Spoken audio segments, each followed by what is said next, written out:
You're listening to the Bible as literature.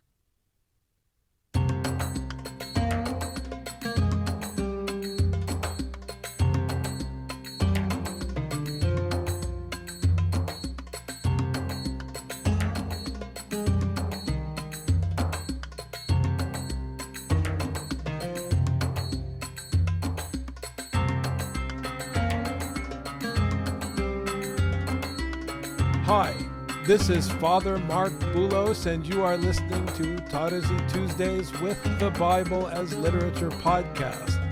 This week, Father Paul emphasizes that the hearing of Scripture is a literary battleground where various traditions compete for control over its meaning.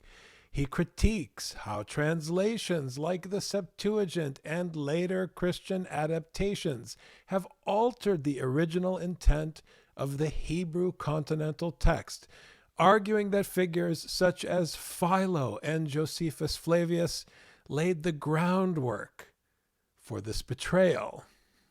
It is my honor to introduce Father Paul on the Bible as Literature podcast, Taughtasy Tuesdays. The Greeks say, well, the Greeks help us to, as Origen did, to recover the original pronunciation. Well, it can't be. Avel. First of all, you have an alpha, which is not a he. Then you are putting the sound of a, where in the Hebrew you have Hebel, Lamech and Lamech. Everybody goes for Lamech because the first time it appears in the Hebrew, according to the Masoretic rule, because it's posal, it's Lamech. But in the following verses, you have Lamech. So which one do you use if you have the Semitic text? What is his name? Have you ever noticed that? At the end of verse 18, chapter 4. And he bore or gave birth to Lamech the first time because of the posal. So the Masoretes decided for Lamech.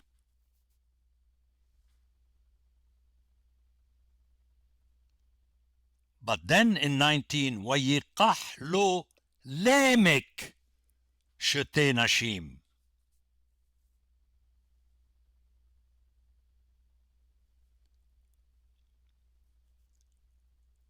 And then in 23, Wayomer Lamech.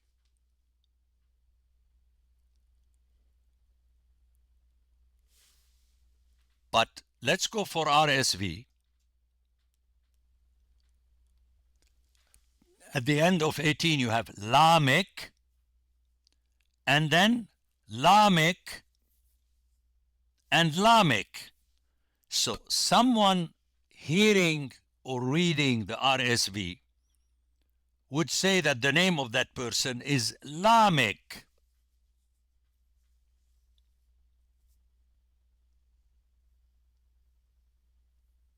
And in this case, the way I see it with Hebel,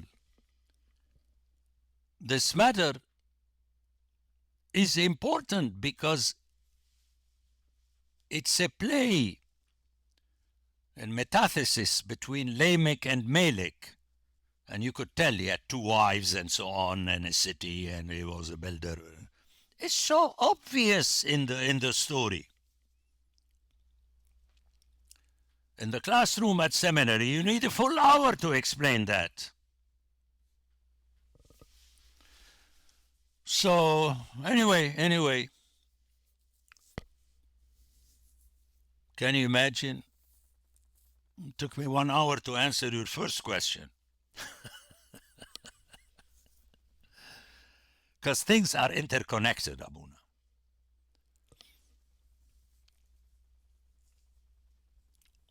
And I'm going to give the example of Dikiri Trikiri. eternal logos, and trikiri tikiri, is in Orthodox cannot exist without these three words. The ippo and the archi do not exist in the New Testament. So you are introducing an additional vocabulary. And to understand it, like how do you explain it in a Sunday school? You have to take them to a service where you have a subdeacon and a deacon and an archdeacon. That's the most difficult thing. I mean, Philo is a key person for me. Philo, and on the other side, the Pharisee Josephus Flavius, the renegade.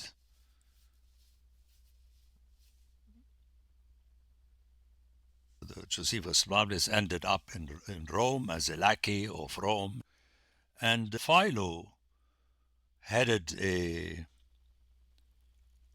Jewish contingent who went to Rome, to Caesar, and that was before Alexandrian Christianity. The fact that Rome was the reference is reflected in the life of Philo and the life of Josephus Flavius. Josephus Flavius were connected with Palestine, and Philo with Alexandria, and but the Orthodox look at this positively. You see, without Philo, you would not have had this intelligentsia. That's what irritated Mark with this Russian intelligentsia. The Jews, Sadducees, Herod, and so on, they wanted to view the Bible story as related to them, genetically, factually, they are the descendants, they are the same people of which the Bible is talking, which is the lingo of theology. This is reflected very clearly in the books of Maccabees, where you are dealing with the people living in Palestine and the Greeks. Okay, in other words, someone taking this seriously would say that the same people were under Pharaoh and then Mesopotamia and now under the Greeks and so on. And you could see you have names and data and fights and battles and so on. But in my view, the most important book in this direction is Judith, which in Hebrew means Jewess. And it's patterned after a story which is in the Bible, where you have a woman killing an enemy general. But it's developed into a book, and her name is Yehudit, and so on. So you refer more easily to that.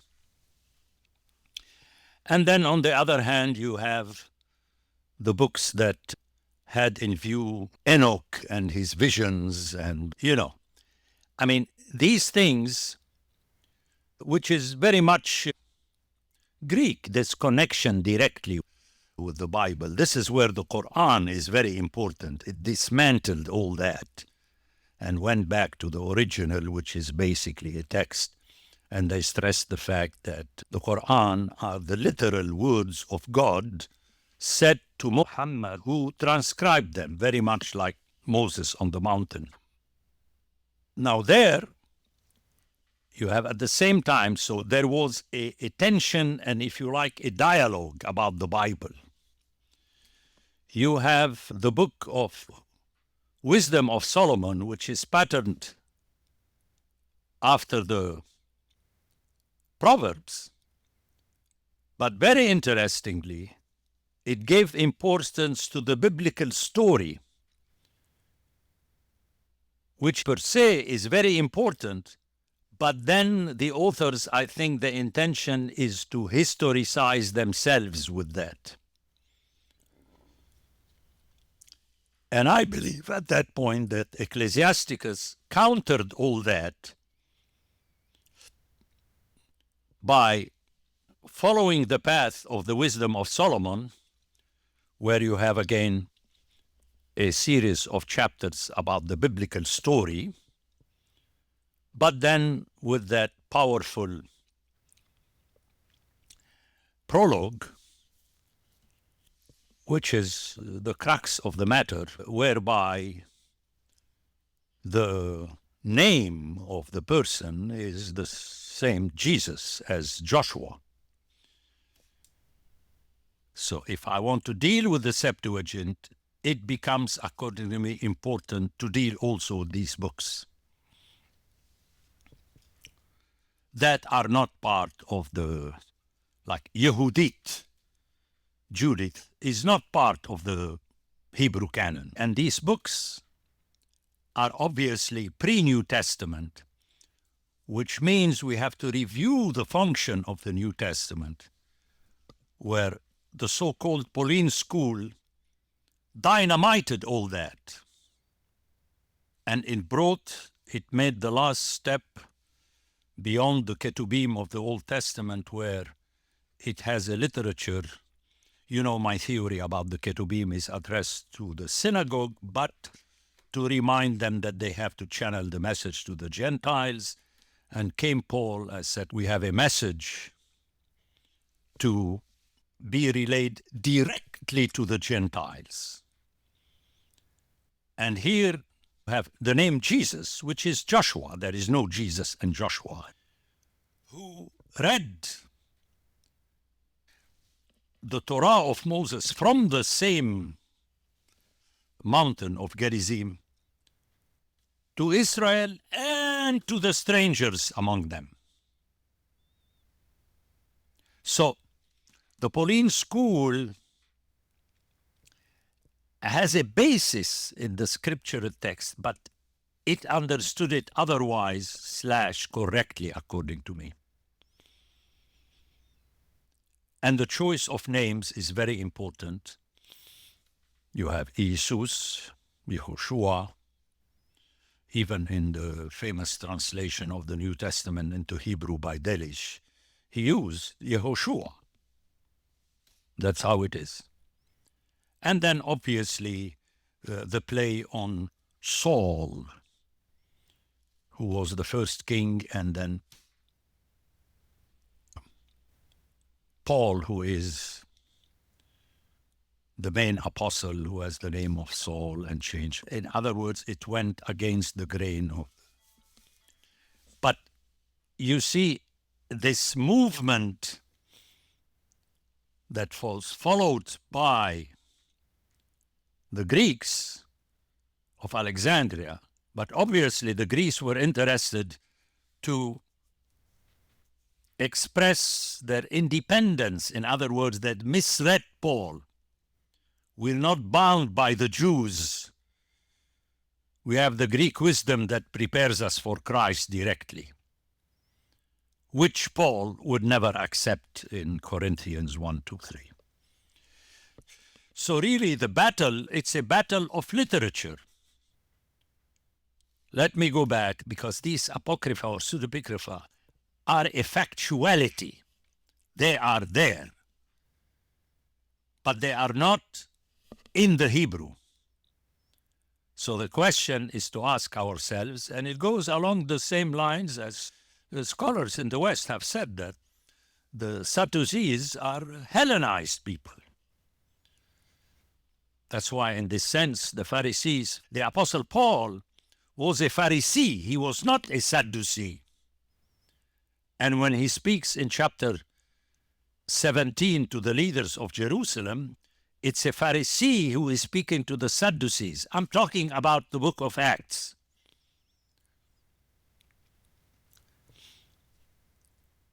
And this is where he was trained in Galatians and so on, this whole thing, which is, everything is made up, according to me, literature. But it tells you something. It tells you about the mentality of the author. And that brings me to that main point. Your relation to the author is not through an eternal logos, the scriptural mind, which is the patristic mind, and all this Plato. You have logi, and logi are words after words after words. By the way, the Gospel of John plays on that. Sometimes Jesus says ologosmu, sometimes he says ilogimu. This is anti-Platonic. Okay, I'm going in all different directions because ultimately in my mind everything is connected. It's the battle for Scripture and its meaning against the control of Scripture, which is Judaism, Philo, Alexandria, the Septuagint, and ultimately the Masoretic text. You've just heard the Bible as literature. Thanks for listening. The Bible as Literature is a production of the Ephesus School Network.